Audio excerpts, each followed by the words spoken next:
You're listening to the Public Health Entrepreneurs Podcast with your host, Dr. Charlotte Huntley.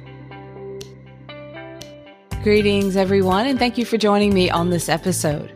On this podcast, we explore all topics of interest that are found at this intersection of public health and entrepreneurship. My name is Dr. Charlotte Huntley, and I'm really excited that you've decided to join me for this episode. I am a public health entrepreneur, and I have a whole lot of experience. Well over 25 years, actually. We've been trying to add up the numbers here lately. My experience falls in both healthcare and public health, and I've supported many entrepreneurs along the way. I've also been podcasting since 2017. So that's a long time ago. The beginning of that podcasting journey for me, I had to explain to people what a podcast was. And now it is pretty common. I think everyone probably knows of someone who has a podcast. It's pretty common these days. On this episode today, we are going to talk about attracting your ideal clients to you through using a newsletter or blog. And you may actually think that that's a little dated and not even popular or the way to go anymore. But I don't think that that is true. I think these are both two very good options that should be considered depending on where you are, your capacity for conducting this type of work. I'm going to share with you a few simple tips, and these tips are for really establishing thought leadership by having a newsletter or blog and attracting clients to you. You may think of these as tips or maybe benefits of doing so, but just some things I'd like for you to think about or consider. And then, I have a little bonus one probably at the end. I'll try to keep it to my notes, but I get so excited about these topics and I think of extra things as I start going through it. But the first thing that I would like to share with you. Now, before I dive into this, on the previous episode, I talked all about how to accomplish this, attract clients your way by being a really good podcast guest. So if you did not listen to that episode, make sure that you do check it out. It's episode 30. It's the one right before this one. But on this one, I'm going to talk about how you can attract clients your way by establishing your thought leadership using a blog or newsletter. So make sure, I'm mostly about newsletter, but make sure that your newsletter, so the newsletter, if you think of it as an old school magazine, if you had a physical magazine in your hand, that would be the newsletter. Each page or each article, as you flip the pages, are articles within that newsletter or that magazine. So a newsletter is sort of like the magazine. It is the name, the title. So my newsletter would be the title of the newsletter. And then each article would have a different topic or title. So if your newsletter is on the topic of, say, cooking, then the articles within your newsletter are going to be related to cooking. Maybe cooking utensils or pots and pans or recipes or things like that. Okay. So just make sure that your newsletter is a relevant topic aligned with the problem you solve through your business and is a good fit for you to showcase your expertise to attract the kind of people who might also be interested in the same topic.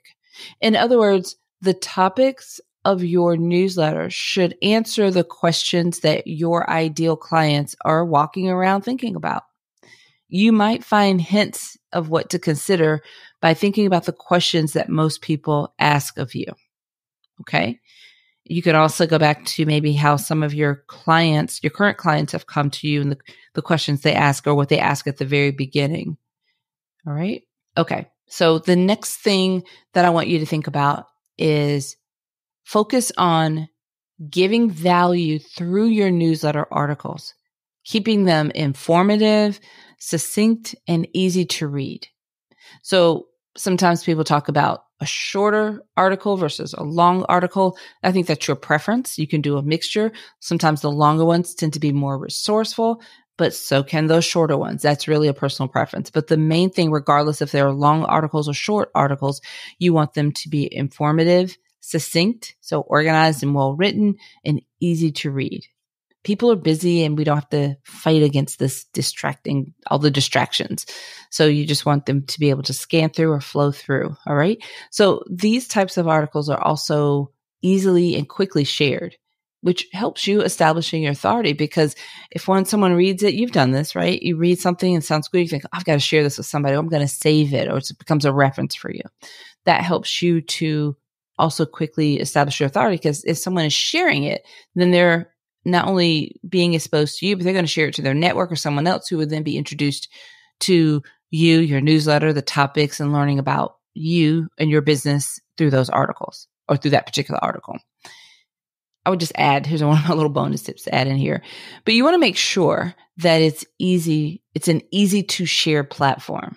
All right. So in a minute, I'm going to share my recommendation for this, but you want to make sure that your newsletter is on an easy to share platform. So when someone finds your article and they like it, it's easy for them to share it to someone else. So here's another thing for you to consider. And this is similar to what I talked about in terms of podcast guests, but you want to share stories and examples of your experience in a way that demonstrates your level of knowledge and authority on a topic, while also demonstrating your passion for the topic as well, or your connection to the topic as well.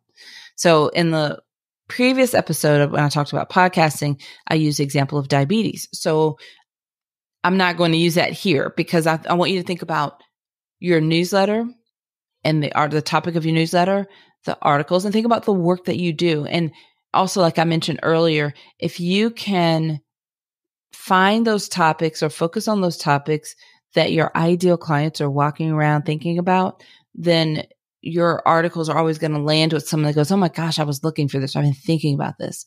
So you want to be able to make sure that whatever stories or examples or experiences that you want to share, you want them to demonstrate your level of authority on that topic, but you also want it to demonstrate your personal touch, your connection to this topic as well. So this will be a good place if you choose to be more vulnerable, if you have a personal experience or story that you're willing to share, whatever it is that can help you demonstrate your connection to this topic.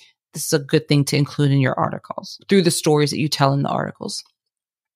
Okay. Also, I want you to make sure that the reader knows about the problem that you solve.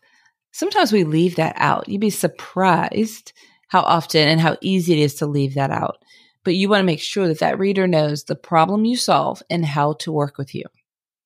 And then finally, I'll just add here that when this is done well, then you are also, through these newsletter articles, you're really helping to build that connection. They get to know you, like you, and trust you, build at least that start to building trust. Like I mentioned previously, if you heard that episode, we buy from I'll say we also do business with people that we know, like, and trust. I can't give, that's a commonly used phrase. You've probably heard it yourself. Now, I highly recommend exploring the LinkedIn newsletter options. Now, that's no surprise to a lot of you who've been listening for a while. I really encourage you to use that platform. That's a very underutilized platform for us as public health entrepreneurs. But I highly recommend that you explore LinkedIn newsletter options. You can connect the newsletter to either your personal profile on LinkedIn or to your business profile if you have a company page on LinkedIn. The tool for newsletters there is really easy to use. And LinkedIn does all the work for you in terms of finding your subscribers. It really does a great job of constantly sharing your newsletter with people that maybe find it interesting. So you can consider adding, I love LinkedIn, just kind of to wrap that part up. But if you may be a little bit more established in business and have a website and you've been in business for a little while and maybe you've been thinking of what to add to your website, but you may want to consider adding a blog to your website, especially, like I said, if you've been an established business already. This is a way to help people who are searching for a topic and expertise find you more easily through the topics that you write about with your blog. Now, if you decide to have a blog on your website, I also recommend that you work with someone who can help optimize your SEO or search engine optimization so that your blog is speaking and connecting and working well with Google. So when people are typing in Google searches, they're likely to be served up the article that you've written on that topic. So that's, a few extra steps there, but it could be very good addition to your blog in terms of helping those clients find you, because often they are searching for the topics or those pain points, and then they can be served your article and discover you that way. So that's something to think about. I love both of those options. And I think that they could be a great addition for you in terms of helping you to attract clients. And I think that I say always, we're always attracting clients. We're always in that mode. We may be booked, like, maybe at a point where I couldn't take another client if they knocked on my door today, but we're still in business, and clients will come and go and projects will end, and you'll need to have a pipeline of clients who are ready to work with you. And not every client that comes your way or person that comes across your path or finds your website is ready to do business with you right then and there. So having that continual pipeline of prospects coming your way is really important, right? Okay. We also have a really awesome mastermind group program that you've heard me mention, or maybe not, but it is best suited for those who are established public health entrepreneurs. We work together online and also in person. We have two-day retreats. So twice a year, we come together for 2-day retreats. We've had entrepreneurs come from all over the US and the UK and as far as Guam to attend our in-person retreats. Enrollment is only open twice a year, in June and December, and only to people who have submitted an application. So if you'd like to learn more about our mastermind group program, then visit our website and submit an application. Our website is publichealthentrepreneurs.com. You can also find links in the description of this episode as well. All right, everyone. Until next time, have a fantastic rest of your day. Thank you for listening. Visit publichealthentrepreneurs.com to learn more.